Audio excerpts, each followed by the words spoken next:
Welcome to Granny Fit, day 28. We're chugging along. I got the same t-shirt on that I wore on day 1. So I don't know, I have to go back and compare and see if it's any difference in I haven't been weighing myself, but I'm noticeably stronger and have more energy. And I have this gym pants on. I got at Sears, but they have this wide waist on them.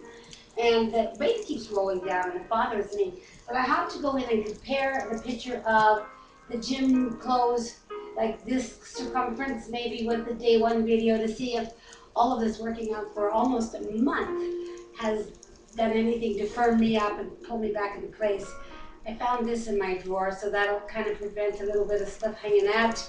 And we're ready to go. It's another dreary, rainy day. I had a great weekend visiting my too short. Like you drive for hours and you get there and you have a bit of a visit, and then the kids go to bed, and that's, of course I love my son and his wife, but the delight is my grandchildren like that. Grandma, you know, it thrills me. And they bath and go to bed, and then it's church, and then you know, you have lunch and it's goodbye. It's just like a lot of driving, and you drive to get home. To have that little window of time with those precious, precious children. But Eric said it well. He said, even a moment of delight with those little guys is worth the trip to go all the way there and all the way back. I just love my grandchildren. I have 2 dogs who are still eating breakfast, so I haven't been able to scoot them out here. So I guess I'll do warm-ups and then I'll move them out of the way so I don't trip over them. I decided this morning to go out of the way, girls. You done? Out. I decided this morning just to kind of relax a bit because I get like almost a jet lag even though I'm not in a jet. Ouch. Good girls.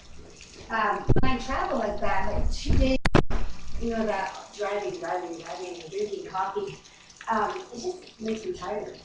So we were up really late last night doing our Bible reading, reading through the Bible with Eric. And I hope you watched that as well. And by the time I edit it and upload it, and edit the high-def video, because when I take a camera, I have to use a camera, not a laptop like I am now.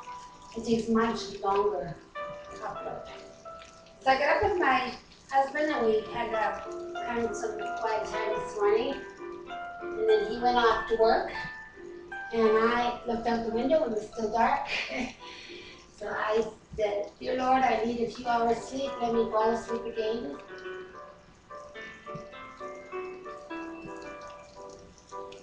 And I did till approximately 9.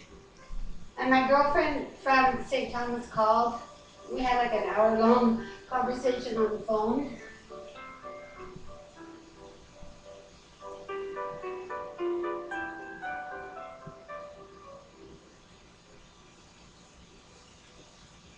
So then I thought I better wash up and have my warm drink and get at it here before he tries to give up on me. So I'm just doing stretches to start with. I don't have my bands because they're still in the van and my husband drove to work. So we're doing our quiet ones.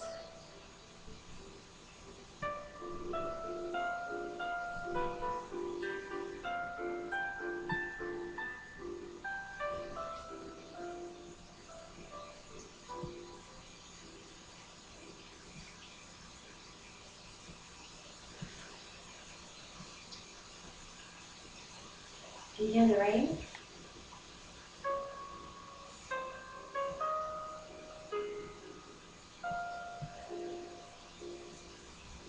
Rainy days you should have a fireplace, something warm and healthy to drink, and a good book. My husband doesn't say agree. He figures every day is a good day to climb a mountain. He likes to go up and climb the escarpment. My yesterday's workout included some pictures of our walks on the way home. This is for my friend Nathan. He wants to get rid of my flappy arms. I just want them strong because I have to do a lot of rotor tilling pretty soon. Hoeing and raking after all the winter stuff. kind of blows them over the snow and cleans. Our oak trees don't lose their leaves until like middle winter. So all the maple leaves we've raked up are gone, but the oak leaves are still black out down around. And because they're wet, they're a little more, excuse me, because they're wet, they're a little heavier to break up and pile up.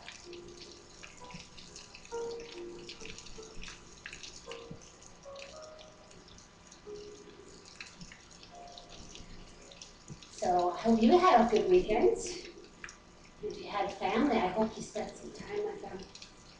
My friend and I had a long conversation about how school and technology has really changed family relationships. We grew up in a time at the end of family business, family home, family community. And when we grew up, there was like family reunions and family dinners, Sunday lunch with grandma. Every Sunday, my grandmother made fried chicken, the best fried chicken in the world, apple pie and mashed potatoes, whipped mashed potatoes and peas and corn and salad. And we went on Sunday afternoon. We had dinner with grandma and hugs and kisses. And then we played cribbage. That's my grandma Birch. And she died very young. She had diabetes and she ended up with gangrene. I miss her a bunch. I wish my kids could have known her.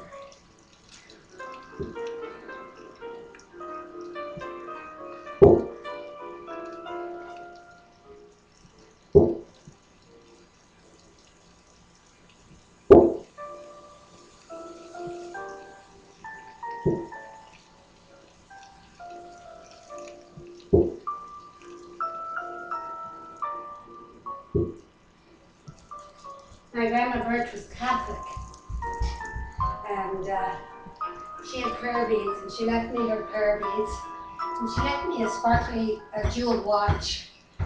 And my mother borrowed it, and she never got it back. I don't know where it is. It was beautiful. She felt I was too young to have it. The whole band was nice. It was really diamonds, maybe it was. I don't know. And then it had a cover that lifted up on the watch.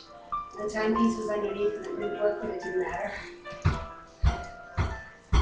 6, 7, 8, 9, 10, 11, 12, 13, 14, 15, 16, 17, 18, 19, 20, 22, 23, 24, 25, 26, 27, 28, 29, 30, 32, 33, 34, 35, 36, 37, 38, 39, 40, 41, 42, 43, 44, 45, 46, 48, 49, 50. I didn't know my grandfather very well. He died when I was really young. The last I remember of him is coming at Christmas when I was 4 years old, trudging up the lane with an armful of gifts that he's bringing for us for Christmas.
obedience ones.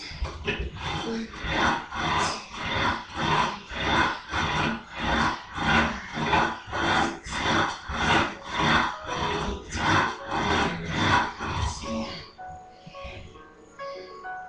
Anyways, my grandfather died shortly after that. And I remember saying to my mother, like I said, I was 4 years old, "Where's Grandpa?" And the day that he came with the gifts, my grandma and him were having a dispute. And I remember him throwing the gifts at him and saying, "Go away, I don't want you here." Grandma was living with us. And I was standing in the hall watching all this. And I ran over and looked out the living room window. And Grandpa was like walking like away, looking really sad with his shoulders all bent over. And I never saw him again. And I remember asking my mom where Grandpa was. About turn, real modest. Anyways, she said Grandpa died of a broken heart. Well, I think she meant like a heart attack maybe. But to me, all I can remember is him walking away that day. Grandma and him had that tension between them, and she rejected his gifts. And he walked away, and it's so sad, like the weight of the world on his shoulders. And so as a 4-year-old, I thought a broken heart was from rejection. That, well, I guess in some ways it is. I thought that his sadness broke his heart. And all I can remember is I didn't run after him, and I didn't tell him that I love him. And I felt guilty for that as a 4-year-old for such a long time. And I didn't tell Grandpa that I loved him when he was so sad.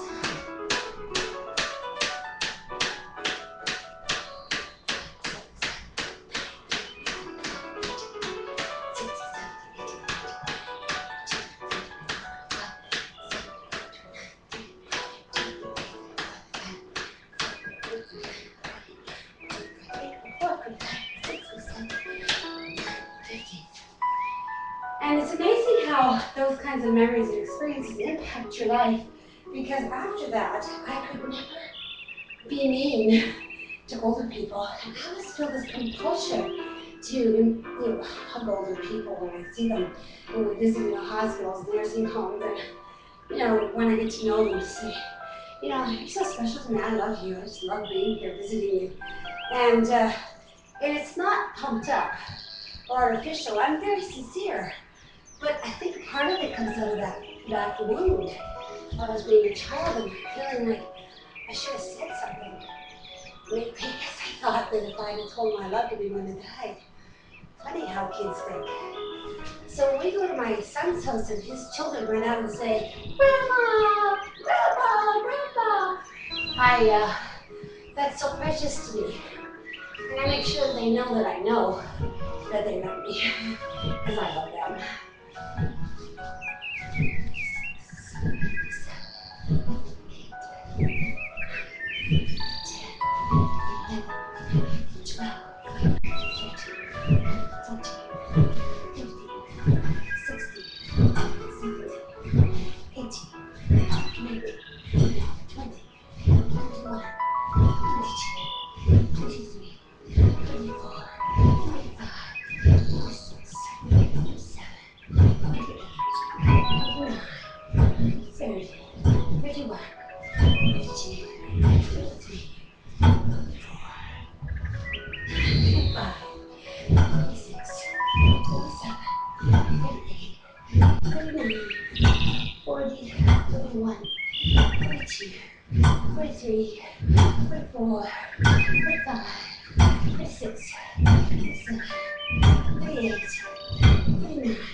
50. I'm hitting against my 20th in here. I just don't want the ball to get damaged and burst.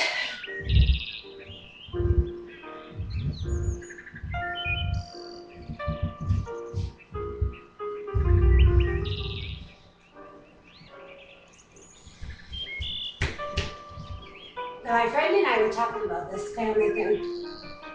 And I said it's been kind of like a government scam to convince us that they're doing us a favor to take our children at 4 years old.